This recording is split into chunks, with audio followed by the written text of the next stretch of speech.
Há lugares no planeta Terra onde a chuva é tão rara, tão excepcional e tão improvável que, quando ocorre, torna-se uma notícia internacional que sai em todos os jornais do mundo, em todos os noticiários de televisão e em todas as redes sociais porque simplesmente não deveria estar ocorrendo naquele lugar, segundo tudo o que a ciência climática sabe sobre como funciona o clima em nosso planeta. E o lugar mais extremo, mais seco e mais meteorologicamente impossível de todo o planeta Terra não está no Saara africano como a maioria das pessoas assume automaticamente, nem na Arábia Saudita, nem na Austrália, nem em nenhum dos desertos que as pessoas conhecem por nome. Está no Chile, em um vale escondido entre os Andes e a Cordilheira da Costa que a ciência documentou como o lugar mais seco da Terra, onde não chove de maneira mensurável e verificável há mais de 400 anos consecutivos de registros históricos e meteorológicos. Deixe o seu like, inscreva-se e compartilhe. Comecemos. O deserto do Atacama, no norte do Chile, é o deserto não polar mais árido, mais seco e mais extremo de todo o planeta Terra, e dentro deste deserto já incrivelmente seco, existe um setor chamado Maria Helena Sul, ou simplesmente o núcleo do Atacama, onde as estações meteorológicas da Universidade do Chile e da NASA não registraram uma única precipitação mensurável de chuva em mais de 400 anos de observação, um recorde de secura absoluta tão extremo e tão prolongado que não tem comparação com nenhum outro lugar habitado ou monitorado do planeta inteiro. Para colocar essa cifra em perspectiva real e tangível, o Saara, que a maioria considera o deserto mais seco do mundo, recebe entre 20 e 50 milímetros de chuva por ano em suas zonas mais áridas. O deserto da Arábia recebe entre 50 e 100 milímetros anuais. E o Atacama recebe 0 milímetros exatos em seu núcleo mais seco, uma quantidade de chuva tão absolutamente nula que os cientistas que trabalham em estações de pesquisa dentro do deserto descobriram que seus instrumentos de medição de precipitação se danificam por falta de uso, porque literalmente nunca há nada para medir durante anos inteiros de monitoramento contínuo.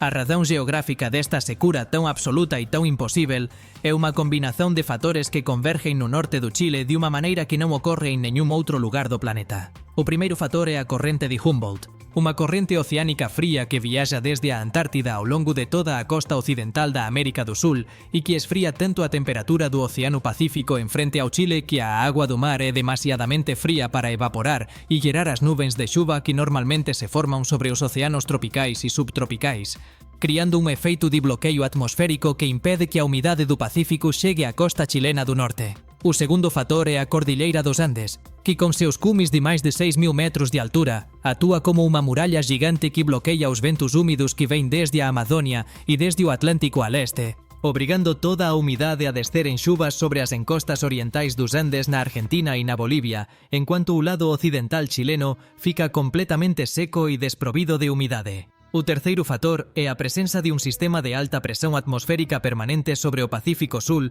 que gera ventos descendentes que aquecen o ar por compresión adiabática, eliminando cualquier umidade residual que podería ter ficado após os dois bloqueios anteriores, criando así unha tripla barreira de secura que faz do Atacama o lugar máis imposível para chover de todo o planeta. Mas o verdadeiramente asombroso do deserto do Atacama non é apenas que non chova, mas o que esta secura extrema cría na paisaxen e na ciencia. O solo do Atacama en súa zona máis seca é tão parecido como o solo de Marte en composición química, textura mineral, ausencia de vida orgánica e cor avermellada, que a NASA o utiliza oficialmente como o mellor análogo terrestre de Marte para testar seus rovers, seus instrumentos de detección de vida e seus protocolos de exploración planetaria antes de enviálos ao planeta vermello. Os cientistas do Centro de Pesquisa Ames da NASA na California viaxaron repetidamente ao Atacama para realizar testes de campo con instrumentos projetados para buscar vida microbiana en Marte e descubriron que mesmo no solo máis seco e máis extremo do Atacama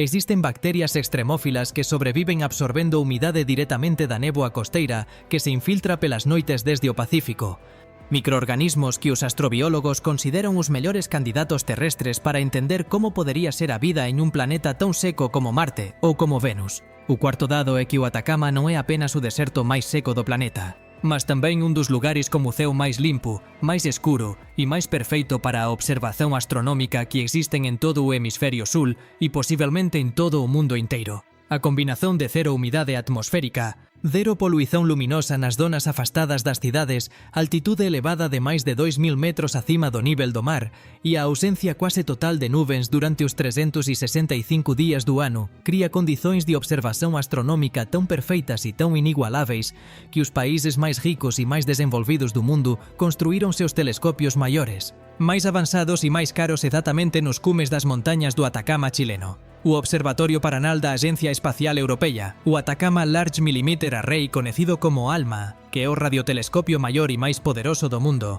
e o futuro Extremely Large Telescope, que será o telescopio óptico maior já construído pela humanidade, como un espello de 39 metros de diámetro, todos están localizados no deserto do Atacama, porque non existe nenhum outro lugar do planeta con condicións atmosféricas tão perfeitas para ollar para o universo a partir da superficie terrestre. O quinto dado é a existencia do Val da Lúa dentro do deserto do Atacama, unha paisaxe de formações de sal, areia e roxa erodida que os visitantes descreven como unha superficie lunar terrestre onde non existe absolutamente nenhuma forma de vida visível a ollo nu, nen plantas, nen insectos, nen aves, nen nenhum outro organismo que denuncie a presenza de agua ou de nutrientes no solo. As formações rochosas do Val da Lúa foron esculpidas por millóns de anos de erosão do vento en rochas de sal e yeso, criando agullas pontiagudas, túneis naturais, cavernas de sal cristalino e planaltos de cor branca brillante que refleten o sol do deserto como unha intensidade tão extrema que os visitantes precisan de óculos de sol de protección para evitar danos oculares pela radiación refletida. Un fenómeno de albedo extremo que normalmente se asocia apenas con superficies de neve ou de gelo polar e que no Val da Lúa ocorre en un deserto de 40 graus de temperatura pela pureza cristalina do sal que cobre o solo. Deixe o seu like, inscrébase e compartille. O sexto dado que demonstra a extrema geografía chilena é a existencia do Salar de Atacama, o maior e máis importante depósito de litio de todo o hemisferio occidental e un dos 3 maiores do mundo inteiro, onde a evaporación extrema da agua salobra durante millares de anos no clima máis seco do planeta concentrou unha camada de sais de litio tão pura e tão abundante que este deserto xileno se tornou o epicentro estratégico da revolución mundial dos vehículos eléctricos e das baterías de litio que están transformando a industria automotiva global. O litio do Salar de Atacama é tão puro que as empresas mineradoras apenas precisan bombear a agua salobra subterránea para piscinas de evaporación e deixar que o sol do deserto máis seco do mundo faça o traballo de concentrar o mineral durante meses. Un proceso de extracción tão simples e tão barato que non ten equivalente en nenhum outro depósito de litio do planeta, convertendo este deserto chileno en un dos territorios económicamente máis valiosos e máis estratégicos do século XXI por súa importancia directa na transición energética global. O sétimo dado é que en 2015 un fenómeno meteorológico extremamente raro e inesperado cobriu o deserto do Atacama como unha espectacular floración de flores silvestres de cores púrpura, amarelo, branco e rosa após unha xuva anómala de apenas 15 milímetros que caiu na zona máis seca do deserto, unha cuantidade de xuva que en cualquier outro lugar do mundo sería completamente insignificante, mas que no Atacama provocou unha explosión biolóxica tão masiva e tão visualmente impactante que atraiu millares de turistas e fotógrafos de todo o mundo para presenciar un evento que ocorre unha vez a cada 10 ou 15 anos e que demonstra que mesmo no lugar máis seco do planeta a vida encontra formas de emergir cando recebe a máis mínima cuantidade de agua. Un testemunho biolóxico da resiliencia extrema da natureza nas condicións máis adversas que se posan imaginar. O oitavo dado é que o Atacama chileno contén as minas de cobre maiores e máis produtivas do mundo inteiro, incluindo a mina de Chuquicamata, que é a maior mina de cobre a ceo aberto do planeta como unha cratera de 4 km de comprimento, 3 de largura e 850 metros de profundidade. E a mina de Escondida, que produz máis cobre que cualquier outra mina individual do mundo. A existencia destas minas tão colosais no deserto máis seco da Terra non é coincidencia. A secura extrema do Atacama preservou os depósitos de cobre durante millóns de anos sen que a erosão por xuva os dispersase nem os diluíse como ocorreu en rexións máis húmidas do planeta, concentrando o mineral en vellos tão puros e tão acessíveis que o Chile se tornou o maior produtor mundial de cobre há décadas, contribuindo con aproximadamente 30% de todo o cobre que o mundo consome anualmente para cabos eléctricos, electrónica, construción e industria. O nono dado é a existencia das minas de nitrato ou salitre no norte do Chile, cuxa descoberta e exploración durante o século XIX foi a causa directa da Guerra do Pacífico de 1779 entre Chile,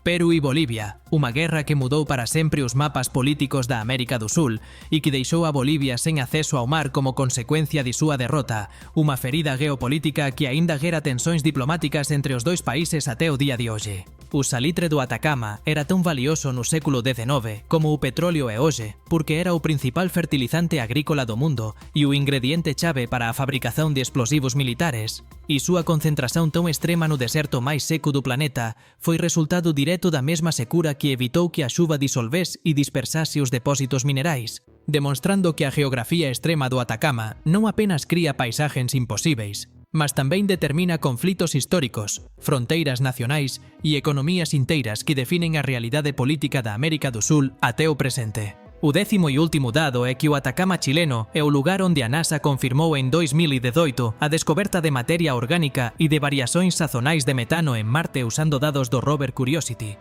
E os cientistas escolleron o Atacama como o local de validación terrestre de seus instrumentos marcianos, porque os solos do deserto chileno son os máis parecidos con os solos marcianos que existen en cualquier lugar do planeta Terra, con as mesmas condicións de secura extrema, a mesma composición mineral, a mesma ausencia de materia orgánica e a mesma radiación ultravioleta intensa que os instrumentos encontrarían en Marte, o que converte o deserto máis seco do mundo no campo de treinamento oficial da humanidade para a exploración de outro planeta, unha conexión geográfica entre o Chile e Marte que demonstra que a extrema secura do Atacama non é apenas un recorde climático terrestre, mas un modelo vivo de como poderían ser outros mundos en noso sistema solar. Deixe o seu like, inscrébase e compartille. Até a próxima.